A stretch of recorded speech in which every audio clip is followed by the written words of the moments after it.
I've been told that I was gonna get a transplant most likely when I was at least 12 or 13. He had two other brothers. One lived for 4 days and one lived for 30 days. And so then my daughter and son-in-law decided to go to China and adopt Olivia because they were not going to have any more kids because the risk was too great. And then about a year and a half after they got her, my daughter called me one day and said, "Mom, you're not going to believe it, but I'm pregnant." We just knew he was going to be perfect. We knew he was not going to have that disease. And kind of find out he was born with it too.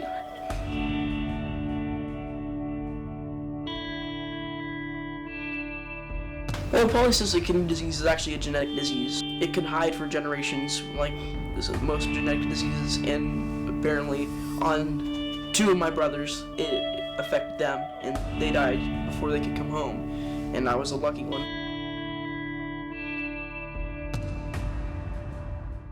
He wakes up in the morning, goes to school. You wouldn't think anything was wrong with him.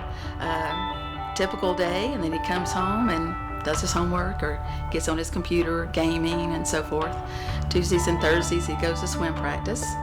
And I've noticed lately sometimes when I pick him up, he'll say, "Mama, I'm so tired, I can't hardly stand it. I didn't think I was going to make it through the day."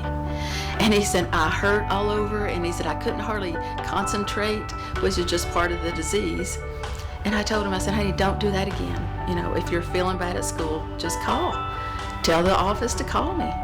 And so he's not, but sometimes he's almost lifeless. He's so tired, and that's hard to see.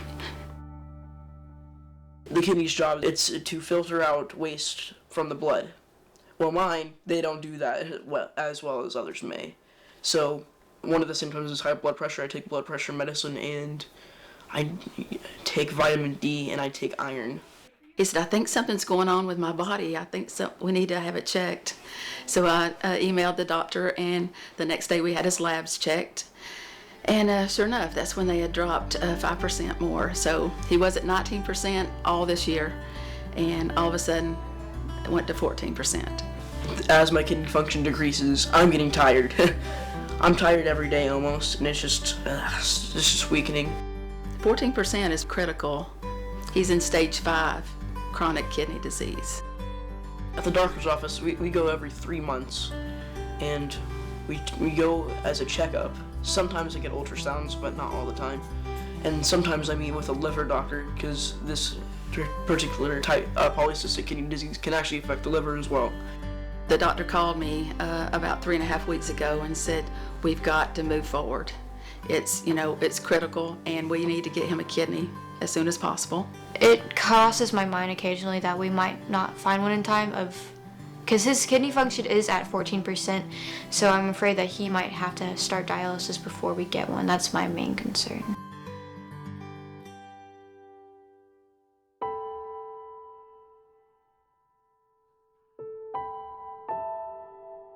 My daughter was just so excited to have her babies. She was a full-time mom. They were her world and took so good care of them. I'm telling you, but in December 27th of 2016, her and her husband was coming back from a party, and they'd been married 22 years, and I knew they had been having trouble. Found out a couple of months earlier. They were going to a marriage counselor, and so I thought, you know what, it's just another bump in the road. Everybody has problems, but it'll be okay. And coming back from that party, she was driving a car, and he was the passenger, and he took her life. And she knew what was about to happen. She had her seatbelt unbuckled, and he shot her. She was beautiful and amazing, and she was 43. And so that was devastation for all of us. The kids had a hard time. We had a hard time. It took us a while to adjust, to new living. They lost everything.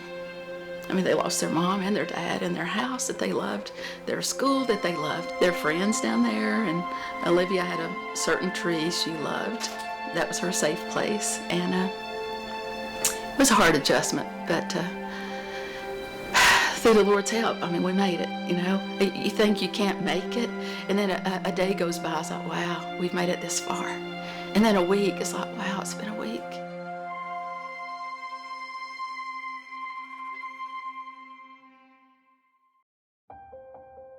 I really wish she was here, and she loved me.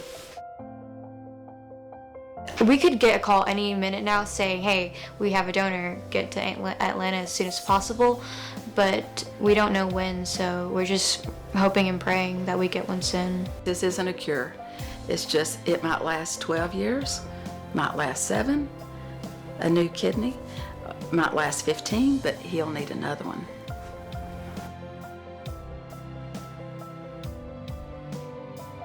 You want to give your kidney to Kincaid and you don't match, but you want to give your kidney anyway, they have a share program to where if yours doesn't match, you can give yours for somebody else in their pool of people that need it, and then somebody else that don't even know Kincaid can give theirs to him. I'll be really grateful to have a kidney, and I would probably be way more hyper than I usually am because I won't feel fatigued. I don't really want to think about it, but I will be there to support him. I want to be there to be at his side and know that he will be safe and he's going to be fine. But I think I'm going to try to keep it under control. Kincaid and Olivia, they're troopers, I'll have to say that. They've been through a lot. They're doing good, they're thriving. It's still hard for them, and I know that. That was her mom. And the main thing, we want this to be a happy story. You know, we're going to turn a tragedy into a happy story to where, you know, Kincaid gets help and other people get help that are waiting for a donor.